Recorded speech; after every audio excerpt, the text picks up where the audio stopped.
Oh, do.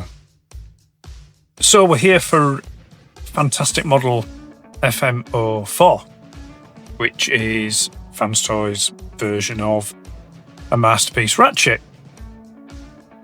It's taken me a while to get round to do this. I've had this figure a good few weeks. Well, actually, I got it in between Christmas and New Year, so it's a fair few weeks I've had it. And to be honest, I haven't had much enthusiasm for it. And I think that's probably down to the last 3 releases that Fans Toys have done. Warhorse, Sovereign, and now Doc. They've kind of left me a bit numb. And with that being the case, this isn't going to be a review. It's going to be more... Well, actually, no, it's not. It's not going to be a review. If you want a review of this figure, other than going elsewhere, which you're more than welcome to do, there's plenty out there, you could maybe watch the review that I did of Fantastic Model Warhorse. And while you're watching that, just pretend that the figure is white and it has those flashy light things on top of the roof in van mode. What's coming is more of I would say probably a conscious stream of thoughts and opinions, and meandering through however long it takes me to get through it. Anyway, I think that's enough exposition, don't you? Let's get this over and done with, shall we?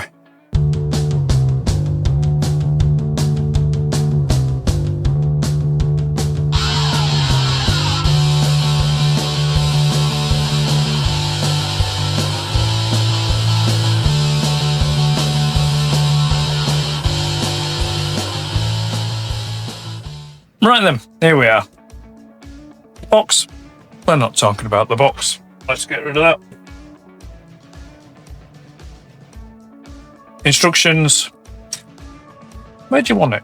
We're not talking about it anyway. Instructions, accessories, collector care. Let's get rid of that. Also, okay, the figure. Ratchet himself. First thing I'm going to bring Ironhide in. We'll get the comparisons out of the way with first.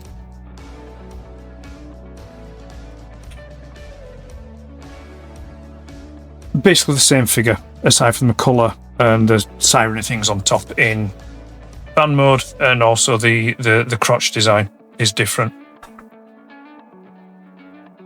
Of the two, I prefer Ratchet.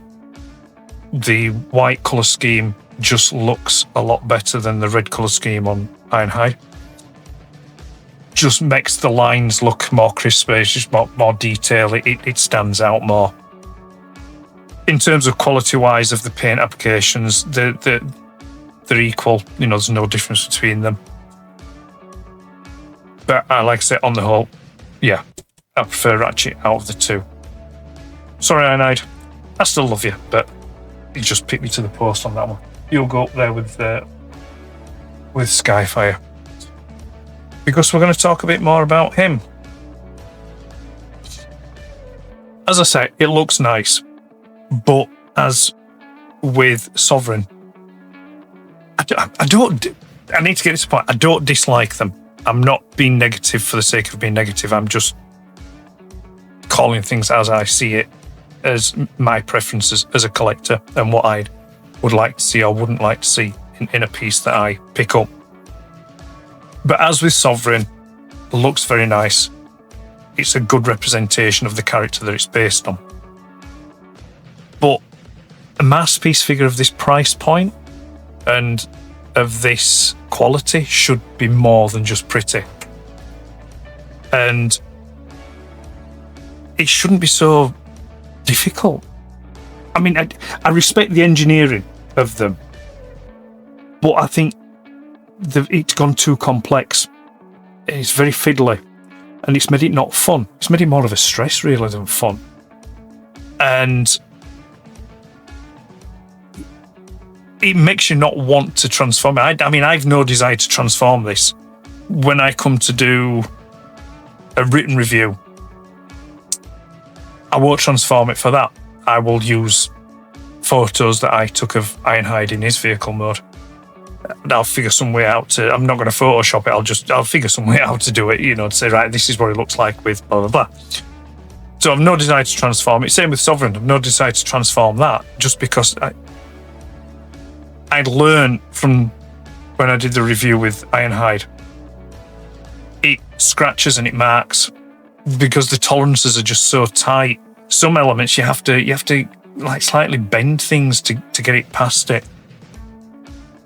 And when you're paying this amount of money for a figure, you don't want it to get damaged just by doing what it should do anyway without that.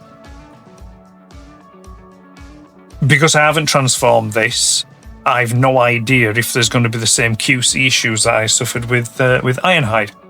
That's just a risk and a chance I'm going to have to take. So, yeah, that's that side of it. But, as I say, it's a good representation of the character. It's just that I'm kind of that I've got him. He's now filled a hole on it because I did have the Takara Tomy Ratchet. I sold that on, and that went in part to fund this.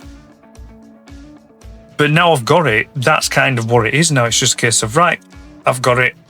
It's filled that hole on the shelf. Off you go. There you go. You're on your shelf and move on. There's nothing there like what I've had with other figures. There's nothing there that I've kept going back to it and thinking, oh yeah, I'll take some more photos of that. I think my recent experiences with Ironhide, Galvatron, and now Doc have kind of, I don't know, kind of just sort of like, yeah, just not put me off. And I'm not saying that I'm done with it. I'm not, but it's just kind of like become a case of matter of fact. And I think that's probably a bad thing because I don't want to feel like a matter of fact with the pieces that I'm picking up. I want to be excited by them. I want to be energized by them. But I'm just not with this, or with Ironhide, or with Sovereign, Galvatron. Just not energized by them. It literally is just a case, as I've said moments ago. I've now got them. There we go. They're on the shelf, and let's move on. Whether my opinion on that, or the way I feel about that changes over time, I don't know. It may do. It may not do. But at this moment in time, I'm just kind of indifferent to them. They're there, and that's it. Other than that, really, I have nothing else to say. I don't feel like there's anything else I want to say about it. And that's bothering me. That bothers me, and it saddens me a bit because, as I say, a figure shouldn't do that. A figure should make you want to talk about it, make you excited, and it's just not. I'm repeating myself now. I'm just saying in different words what I've already said. How can I round this off? How can I close this up? Come on, be positive. Let's think of something positive for him. I'll just go back to what I said at the top. It looks nice. It's a very good representation of Ratchet. I do like it in that respect. But past that, it's a case of, I've got him. What's next? Let's move on. And that's pretty sad, is that really? Oh, no. The swap out head that they supplied as part of the accessories, which I believe is an IDW head. It's based on these IDW likeness.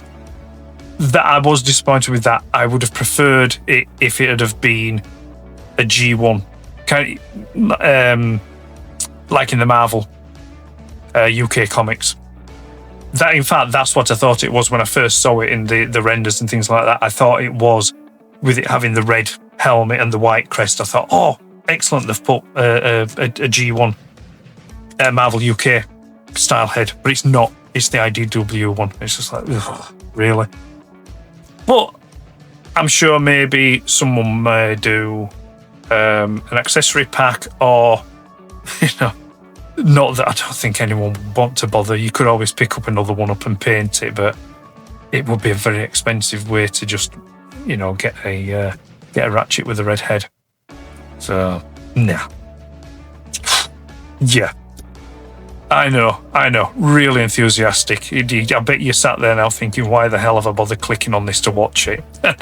I'm sorry, but I can't help the way that I feel. I am happy I've got him.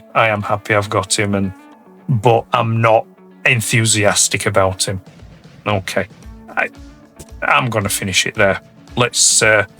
I've got other things to review, so let's move on to those, shall we? And there you have it. That's what I've got to say about that. Maybe some of the points and issues that I raised you agreed with, some maybe you didn't. Maybe if you can be bothered, let us know in the chat. The comments. The thingy that's underneath here, the video. Yeah, I think I'm going to leave it at that. Anyway, on a more positive note, you can see me again when I do a review of X-Transport's Maidus, and he's just hiding behind there. Missing Link, Corden. Both those will be coming in due course. I won't put a specific date or time on them because, what are you going to do? Right, I think time to call it a day. Thank you for watching. Appreciate it. Take care, and all the best for now.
Volt's a fucking icon.